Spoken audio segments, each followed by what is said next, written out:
S predsedom strany SNS Andrejom Dankom dnes budeme rozoberať najdôležitejšie témy a to je každopádne aj transakčná daň. Takže ďakujem teda, že ste prijali pozvanie.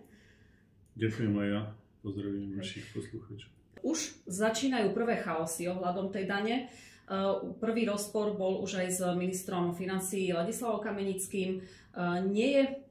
Nebolo by na mieste napríklad nejako konfrontovať, pretože on hovorí o rozpočte 200 miliónov, keby tá transakčná daň teda bola zrušená. Vy ste hovorili o tých desiatkách miliónov. Hej. No, v prvom rade poviem, že som rád, že zákony SNS, ktoré sme podali v dostatočnej miere asi najviac zo všetkých politických strán, vzbudzujú takú diskusiu, pretože aj zákon o mimovládnych organizáciách je z dielne Slovenskej národnej strany a takisto som hrdý aj na zákon, ktorý napríklad podal aj Roman Michalko v mene nášho klubu na právo na opravu údajov v médiách. No a budeme pokračovať. A čo sa týka transakčnej dane, treba najprv asi povedať, že transakčnú daň prinieslo Ministerstvo financií na rokovanie na koaličnú radu. Ja som sa snažil ich presviečať, že ak teda dochádza k úprave DPH, aby sme niektorým ako gastro a reštaurácie DPH-čky zničili, lebo ich zabíjajú drahé energie a vstupy. Takisto zase premiér trval na nižšie DPH udržaní na nájomné byty. Potom sa nám podarilo zachovať status pre živnostníkov 15% daň, ktorú sme zavedli ešte v roku 2017. A pre malé firmy s obratom do 100 000 eur sme vybojovali 10% daň z príjmu. Čo chcem povedať je, že tých opatrení boli desiatky. O niektorých sa verejnosť dozvie pri tvorbe štátneho rozpočtu, o niektorých nie. A už som bol pri 6 štátnych rozpočtoch a ono to vyzerá tak, že minister financií príde s opatreniami. No žiaľ Bohu, väčšinou sú to opatrenia nie, že vizionárske, že toto poďme ušetriť a niekedy je to na poslednú chvíľu v mnohých oblastiach, že úradníci ministerstva vykrývajú, čo vlastne štát potrebuje. No ale treba povedať pravdivo, že štát má investície, ktoré sú niektoré už aj pomaly prehnané, pretože počúvame, že armáde už nestačí ani 2,5 miliardy, ale chcú 3 miliardy.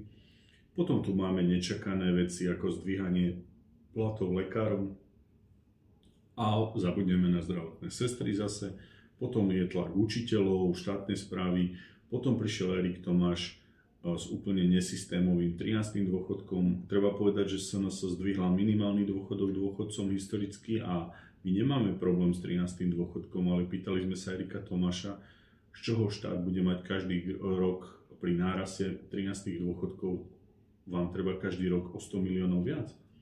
Takže to hneď bola sekera 900 miliónov. No. Ja som ostal trošku prekvapený z tej tlačovky pána Kamenického, pretože na jednej strane aj on musí vnímať problémy, ktoré transakčná daň spôsobuje v praxi. Zaťažuje a doslova až deptá tým svojim pípaním podnikateľov a predsa živnostníci a malí podnikatelia volia aj Smer, aj Hlas a ja verím, že aj SNS.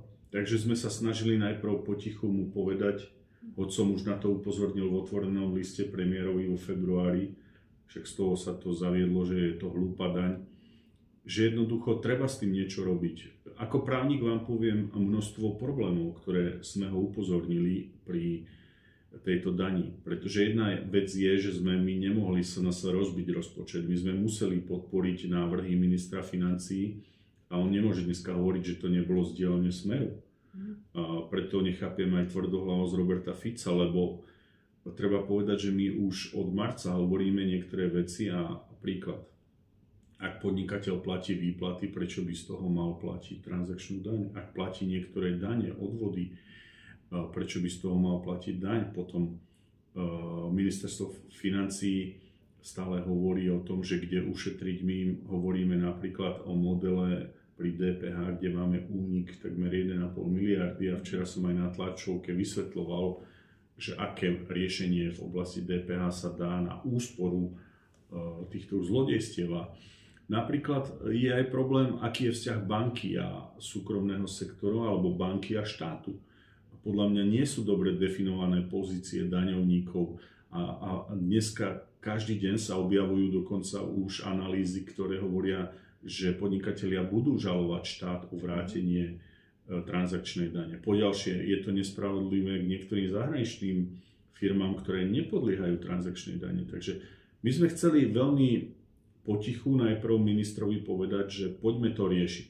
A to riešenie naše je návrh, aby aj ľudia vedeli, že my si uvedomujeme, že my nemôžeme teraz, poprvé vylučujeme spájanie s opozíciou, pre nás je dôležitá vláda, lebo bolo by asi najľahšie povedať, že poďme ju zrušiť zajtra s opozíciou, ale to by bolo nemožné potom sa baviť o tom, čo ďalej vo vláde. Pre nás je dôležitá vláda, ktorá tu je, ale minister financií musí počúvať, keď mu napríklad hovoríme, že nezrušíme transakčnú daň zajtra, ale poď sa baviť o tom, čo na nej je zlé. Poď sa baviť o tom, že keď nezaťažuje veľké firmy, tak sa bavme o analýze takýchto skrivodlivostí, ale pomôžme tým malým živnostníkom, ktorým je 500 000.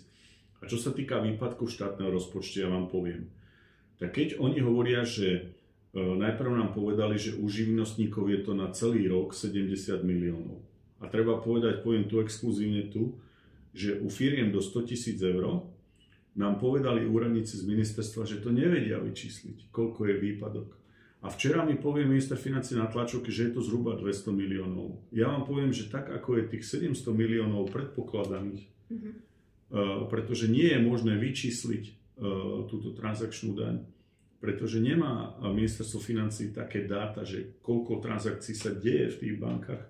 To budete môcť vyhodnotiť až 31.12.2025, že koľko bol príjem v štáte, od koho koľko. No a ja som preto podal zrušenie aspoň na májovú schôdzu rokovanie o zrušení živnostníkov malých firiem, lebo ten výpadok je podľa nás minimálny. Treba povedať, že predpokladáme, a preto sme povedali, že je to v pár desiatkách miliónov, že legislatívne, ak sa nebudeme spoliehať na opozíciu, tak to je možné schváliť až v septembri. To znamená, od 1. októbra by živnostníci a malí podnikatelia vypadli, takže si trvám na tom, že je to pár 10 miliónov výpadku. A chceme ministrovi dať šancu zreformovať tú daň, aby s ňou mohol pracovať aj pri budúcoročnom štátnom rozpočte. Pretože keby sme mu ju zrušili teraz, tak by sa mohlo stať, že Slovensko doplatí na kapitálových trhoch, že nám Európska únia povie, že sme neseriózni partneri, že rušíme daň počas obdobia. No lenže Kamenický zabúda aj na to, že predpokladal aj určitú rezervu, o ktorej už povedal, že ju minul, lenže treba povedať, že my sme vytvárali aj, a tá ekonomika sama až na konci roka povie, že aký je výber z dane z príjmu a ďalších vecí. Viete, podľa mňa včera to bola tlačovka, kde veľmi narábal s číslami, ktoré ešte nemôže mať.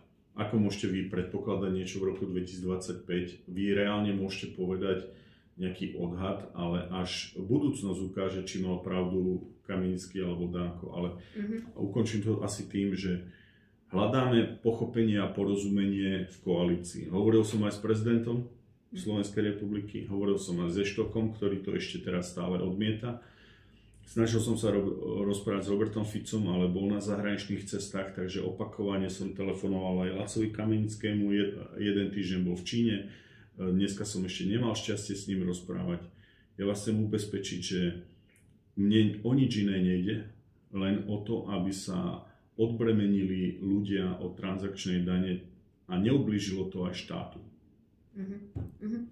Vy ste veľmi dobre poznamenali teda, že, lebo tam sú veľké rozdiely. Vy tvrdíte, že sú tam desiatky miliónov, on tvrdí, že bolo až 200 miliónov, ale na druhej strane on len predpokladá z nejakých zvláštnych čísel, ktoré vlastne nevysvetlil, ale na druhej strane sa ľudia budú vyhýbať tejto transakčnej dani, čiže my nemôžeme predpokladať, ona sa zníži samozrejme. Hej, redaktorka, tak aby bolo jasné, takže štát predpokladal, že od apríla do decembra vybere 700 miliónov. Takže keby bol ideálny stav, a to urobil Laco Kamenický napríklad pri tých 200 miliónov chybu, keby živnostníci a podnikatelia mali vypadli v apríli, že by ten zákon neplatil, OK, tak môže povedať, že je 200 miliónov, ale to je zhruba 8 mesiacov. Keď to vydelíte, je to na úrovni nejakých 2,5 milióna ročne výpadku a on nemôže povedať, keď nevie ani úsek, kedy to prestane platiť. On povedal číslo z brucha, ktoré by teda bol výpadok celoročný. Nie na 2 mesiace, 3. My hovoríme o výpadku na 2-3 mesiace. Teda on sa pomýlil. A ja trvám na tom, že ten výpadok pre štát nie je veľký.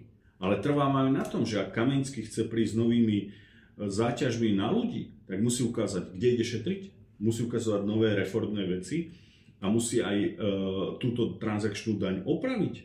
Tá daň je urobená z hľadiska legislatívy zlé. A čo je na tom zlé?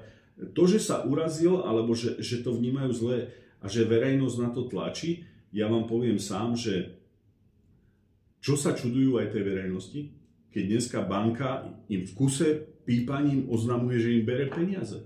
Veď ako ja nechápem, prečo proste Smer a Robert Fico nechcú ustúpiť. Neviem to pochopiť. No hlavne ešte ide o to, že pred pár dňami Smer zverejnil takú informáciu, že malých podnikateľov, teda do tých 100 000 eur, keď sa o tom bavíme, tak že tá transakčná daň je v priemere 7 eur mesačne, čo nie je ale pravda, pretože tí malí podnikatelia nie až tak akože si myslím, že je to viacej určite ako 7 eur, ale zase na druhej strane to nie sú tisíce, ako ste hovorili. Čiže na tie veľké korporácie alebo na tie veľké podniky by ste to nechali. Ale teraz povedal on 7 eur o živnostníkoch či o malých podnikoch? O živnostníkoch. No dobre, tak ale keď aj povedal o živnostníkoch, tak teraz sám ste uviedla číslo. Ano. 7 eur povedal na živnostníkov.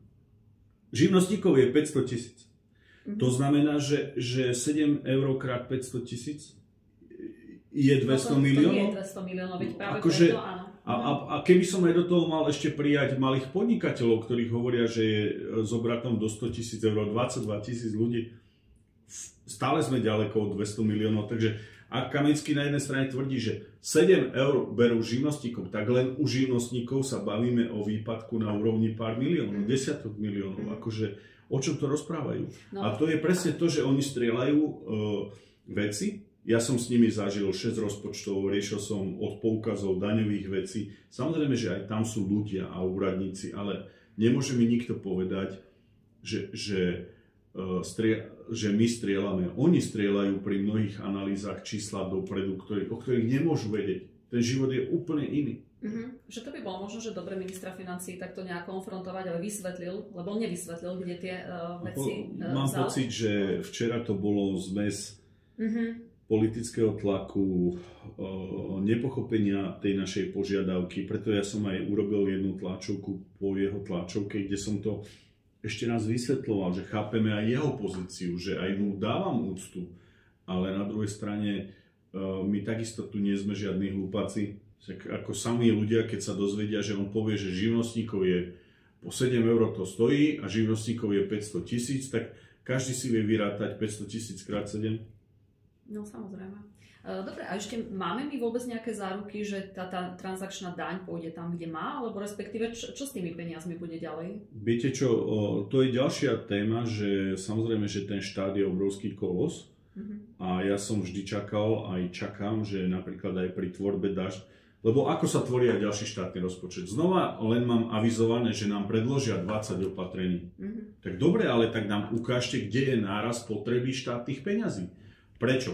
Ideme do obrany dať, doteraz na armádu išlo 2,5 miliardy, chcete dať 3 miliardy. Ukážte nám, kde tie peniaze idú. Ukážte nám, na čo to potrebuje minister zdravotníctva. Ak potrebuje školstvo zdvihnúť platy, OK. Ale ukážte nám aj nejakú dohodu s odborármi. Nie, že budúci rok zase budú chcieť neviem čo. A toto mi chýba pri tej debate o rozpočte, že oni už dneska hovoria, že štát potrebuje naviac o 2,7 miliardy. OK, ale ja ako koaličný partner, predseda strany a človek zodpovedný za poslancov, ktorí to majú podporiť, a to sa pýtajú aj moji poslanci, že kedy nám Kamenský ukáže, kde chce dať tých 2,7 miliardy.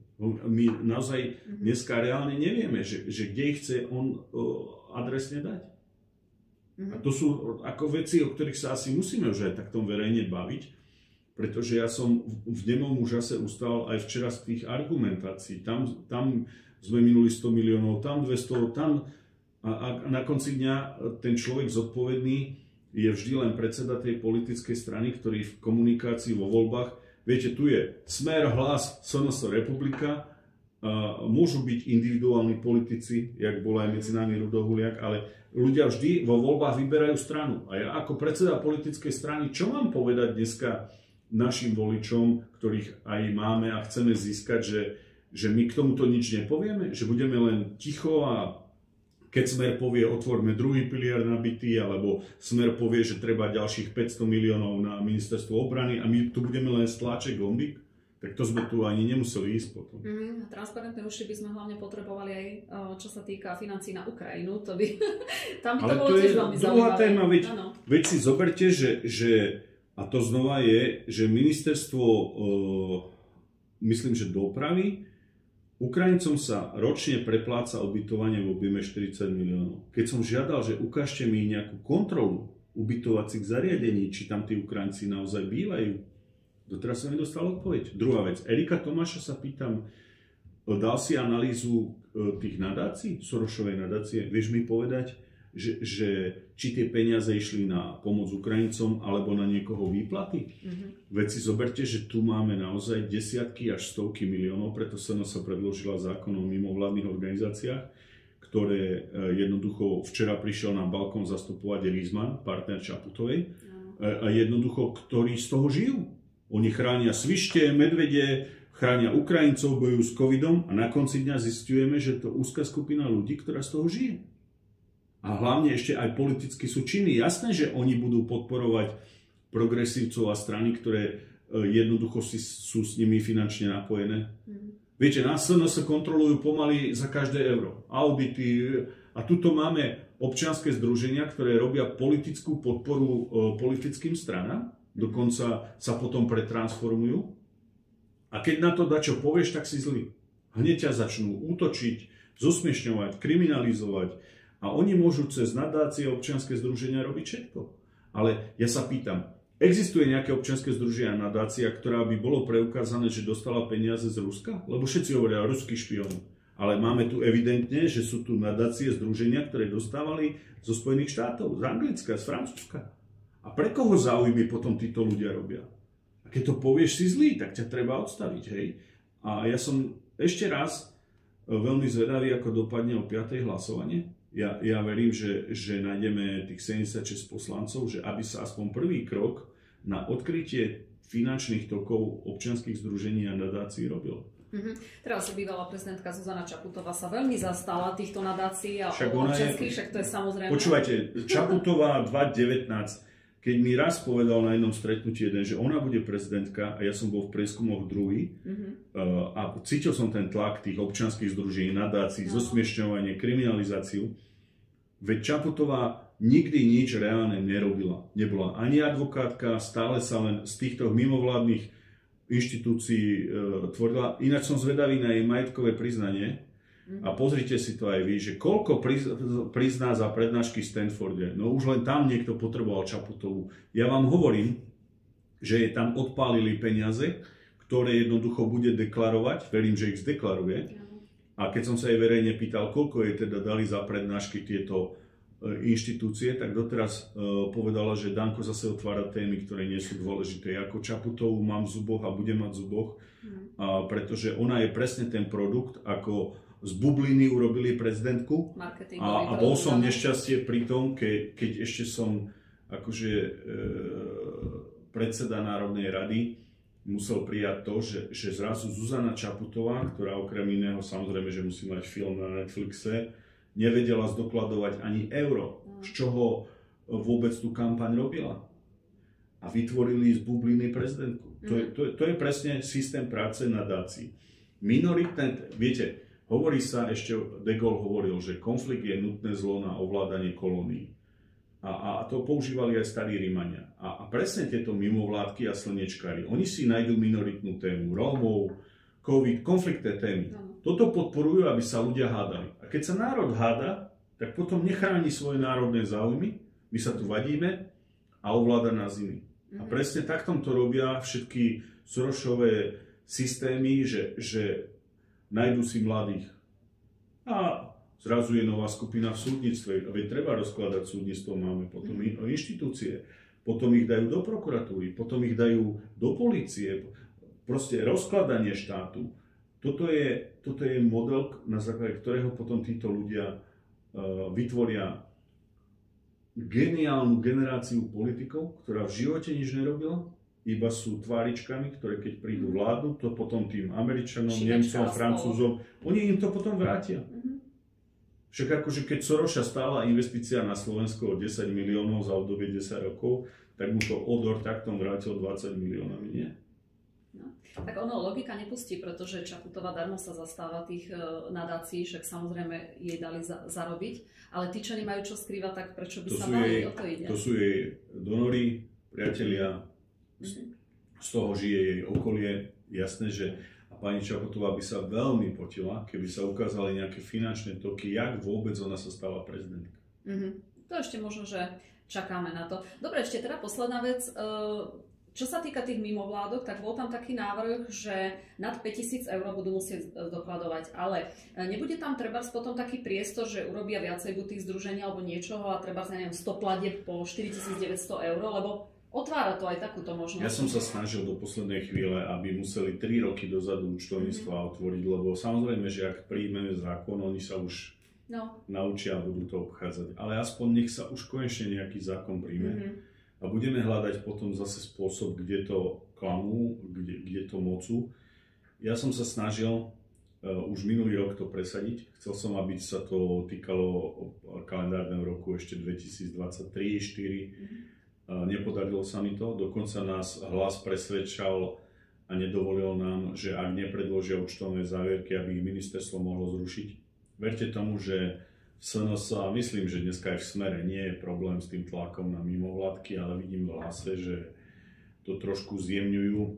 Ale pán Boh zaplať, ak prejde aspoň zákon, ako sme ho navrhli, a že sa urobí prvý krok. Áno, s tým súhlasím. Dobre, veľmi pekne ďakujem a držím palce na hlasovanie. No aj odpustite mi akože tú emóciu, ale ja proste niekedy rozmýšľam, že aj tí ľudia, aby si to viacej sledovali, vnímali, kto čo rozpráva a nie, že napríklad teraz idem do sály a Serebiakov sa ma pýta na nejakú úplnú idiotinu, aby Markíza mohla vysielať proste večer nejakú hlúposť a potom ľuďom pustiť Farmu a povedať, že my tu nevieme čítať a písať, ale chcem aj vám, aj vašej redakcii zaželať všetko dobré a poďakovať za prácu, ktorú robíte, pretože práve médiá ako vy ľuďom dávate komplexný pohľad na veci. Ľudia si urobia názor, ale viete, tie médiá, ktoré sú komerčné, oni zostrihajú veci takým spôsobom, že jednoducho vedia z každého urobiť za sekundu hlupáka a z hlupáka vedia urobiť génia. Presne.